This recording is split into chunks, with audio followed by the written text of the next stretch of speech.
So what's up mga tol, it's me again, another budol na naman tayo for today's video. So ang topic natin ngayon ay tungkol sa mga windshield nyo na napagkalabo dahil sa acid rain. Kaya naman na-imbento si Protect with Imperial. Ginagamit to para sa mga windshield nyo na malabo at punong-puno na ng acid rain.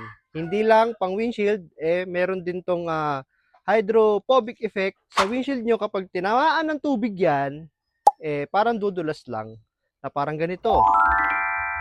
So, paano nga ba i-apply ito? Madali lang.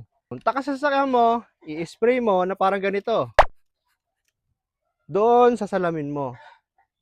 Tapos, punasan mo ng malinis na basahan na fiber cloth. Siyempre, gawin mo to nang hindi umuulan. Kagaya ko, kasi tulig ako eh. Okay?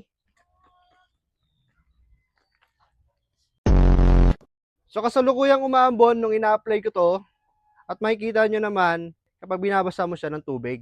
So kahit anong tubig yan, mapa-acid rain yan, acid man yan, hindi yan tatalab sa salamin mo, pare ko.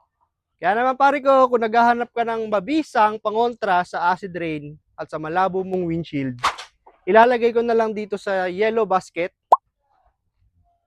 Di ko alam kung saan nakalagay ang yellow basket or kung makikita mo sa Facebook ko, ilalagay ko sa comment section or dito sa gilid ng ating video. Please like and follow my page sa TikTok at sa Facebook with Imperial.